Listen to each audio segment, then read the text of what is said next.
cracking, YouTube? It's me, your host, Tune, aka the Comic Book Thug. Once again, bringing another comic book review. This time is for Inferno, #1, Secret Wars. I was really debating whether or not I wanted to do this comic or not, but it's the X-Men, so I love the X-Men, so fuck it. Why not, right? And the Secret War tie-in, so, but, excuse me. So, the comic opens up and we see, Colossus with a group of X-Men following behind, and this is the Inferno Year 4 at the Empire State Building. And basically, they tell how like how the X-Men got in a battle with the demons, and the X-Men lost, and the demons took over New York City, but they captured his sister, Magic. I can't pronounce her real name, but I know her code name is Magic. So and how every year he tries to every year he made a deal with Cyclops, who was the Baron of this place or whatever, and he makes a year that he makes a agreement with Cyclops that if he works for him the whole year, that one day out of each year, Cyclops will give the X-Men to him so they can try to get Magic. So as he's trying to break in there to try to get to his sister, Cyclops saves him from this giant red demon. I can't pronounce his name, but it's the Demon Lord. I cannot pronounce his name, but it's the Silver-Tongued Demon Lord. That's all I'm gonna say. I ain't gonna try to pronounce his name. And Cyclops saves him when the Demon Lord like breaks his back,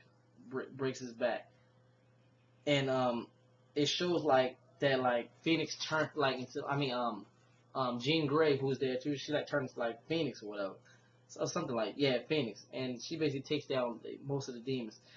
As all this is happening, we see Colossus actually make it to the throne room where he sees his sister Magic sitting there, and he try to wakes her up when she says "I am woke," and she's actually Darkchild. This is the demon form. This is the demon form of Magic, and she basically like rips off his arm, like twists his arm, even in the Colossus form, and kind of like rips it off.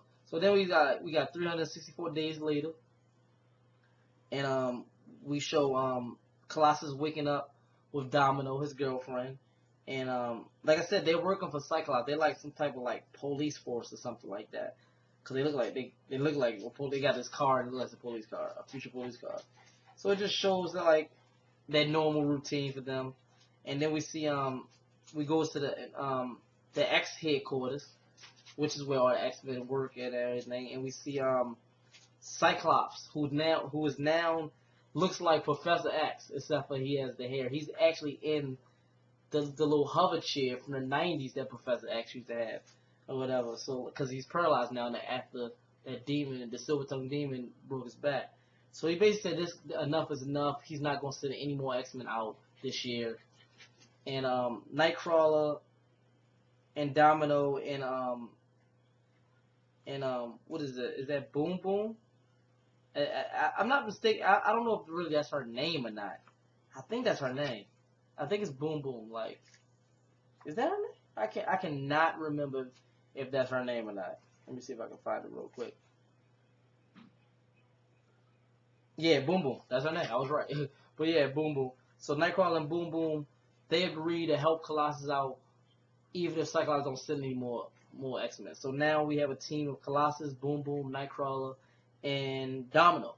So they take off to head towards the Empire State Building to try to save it once again. And Boom Boom actually gets this dragon actually grabs and flies off as Nightcrawler goes to chase her.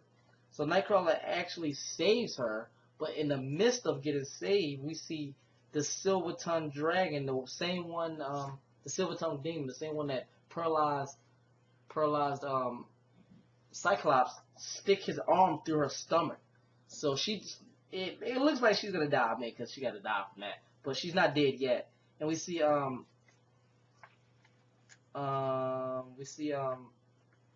what's her name? Darkchild. We see Darkchild formerly known as Magic, grab Nightcrawler and takes Nightcrawler away. And the comic basically ends with Domino and Colossus being like overrun by demons when we see Madeline Pryor, which is a Jean Grey clone, and is the Goblin Queen, and we see Alex Summers, formerly known as X-Man, who was one of my favorite X-Men back in the day. He's the current Goblin Prince. They basically saved Domino and Colossus, and that's basically how the comic ends.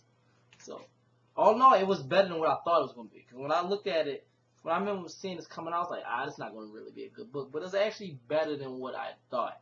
And I'm curious to see about this Madeline Pride. Yeah, I probably said her last name wrong, but I know her first name was Madeline. And the Alex Summer, I'm kind of serious. And they said they're Goblin Queen and Prince, so I'm kind of curious to see what that's about. But yeah, that was pretty much it. But that's my review for Inferno #1. If you picked up this book, let me know in the comments below if you liked it or disliked it and why. Leave your positive and negative comments below. Like, subscribe, share. Follow my Twitter and my Instagram, which is in the description below. And as always, from me, your host, Tune, aka the Comic Thug, have a nice day.